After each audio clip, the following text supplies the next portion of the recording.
മാസപ്പടി കേസിൽ വീണ വിജയനെതിരെ ഇഡിയുടെ നിർണായക നീക്കം. CMRL എക്സാലോജിക് മാസപ്പടി കേസിൽ മുൻ മുഖ്യമന്ത്രി പിണറായി വിജയന്റെ മകൾ വീണ വിജയനെതിരായി SFIO കണ്ടെത്തിയ തെളിവുകൾ ആവശ്യപ്പെട്ടുള്ള എൻഫോഴ്സ്മെന്റ് ഡയറക്ടറേറ്റിന്റെ അപേക്ഷ കൊച്ചിയിലെ പ്രത്യേക കോടതി ഇന്ന് പരിഗണിക്കും. സാക്ഷ്യപ്പെടുത്തിയ പകർപ്പുകൾ നൽകുന്ന കാര്യത്തിൽ SFIO നിലപാട് നേരത്തെ PMLA കോടതി ചോദിച്ചിരുന്നു.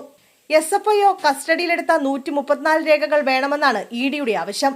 കരിമണൽ കമ്പനിയുമായി വീണയും എക്സാലോജിക്കുമുണ്ടായ കരാർ പകർപ്പും വീണയുമായി നടത്തിയ സാമ്പത്തിക ഇടപാട് രേഖകളും ഇഡി ആവശ്യപ്പെട്ടിട്ടുണ്ട്. വീണയെ ചോദ്യം ചെയ്യാൻ വിളിപ്പിക്കുന്നതിന് മുമ്പ് പരമാവധി തെളിവുകൾ ഉറപ്പാക്കുന്നതിന്റെ ഭാഗമായാണ് നടപടിയെന്നാണ് സൂചന. മാസപ്പടി കേസിലെ കള്ളപ്പണ ഇടപാടിൽ വീണയെ പൂട്ടാൻ ലക്ഷ്യമിട്ടുള്ള നീക്കമാണ് ഇഡി നടത്തുന്നത്. SFIO നേരത്തെ കസ്റ്റഡിയിലെടുത്ത പ്രധാന തെളിവുകളുടെ സാക്ഷ്യപ്പെടുത്തിയ പകർപ്പ് വേണമെന്നാണ് ആവശ്യം. ഇഡി അസിസ്റ്റന്റ് ഡയറക്ടർ അരുൺകുമാർ ചാരിയാണ് PMLA കോടതിയെ സമീപിച്ചിരിക്കുന്നത്. ആവശ്യപ്പെട്ട തെളിവുകളെല്ലാം CMRLും വീണയുമായി നടത്തിയ ഇടപാടുകളെക്കുറിച്ചുള്ള രേഖകളാണ്.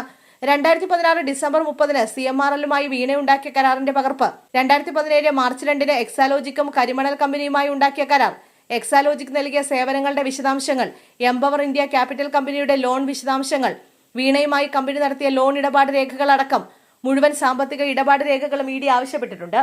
ഇതിനു പുറമെ എക്സാലോജിക്കിലെ ജീവനക്കാരുടേത് അടക്കമുള്ള മൊഴികളുടെ പകർപ്പും വേണമെന്നാണ് ആവശ്യം. ഇഡി ആവശ്യപ്പെട്ട തെളിവുകൾ കൈമാറുന്നതിൽ SFIOയുടെ നിലപാട് കോടതി തേടിയിട്ടുണ്ട്. വീണയെ ചോദ്യം ചെയ്യാൻ വിളിപ്പിക്കുന്നതിന് മുമ്പ് തെളിവുകളെല്ലാം ശക്തമാക്കുന്നതിന്റെ ഭാഗമായാണ് നടപടിയെന്നാണ് സൂചന. കേസിൽ നടപടികളെല്ലാം വേഗത്തിലാക്കാനാണ് കഴിഞ്ഞ ദിവസം കൊച്ചിയിൽ ചേർന്ന യോഗത്തിൽ തീരുമാനമായത്.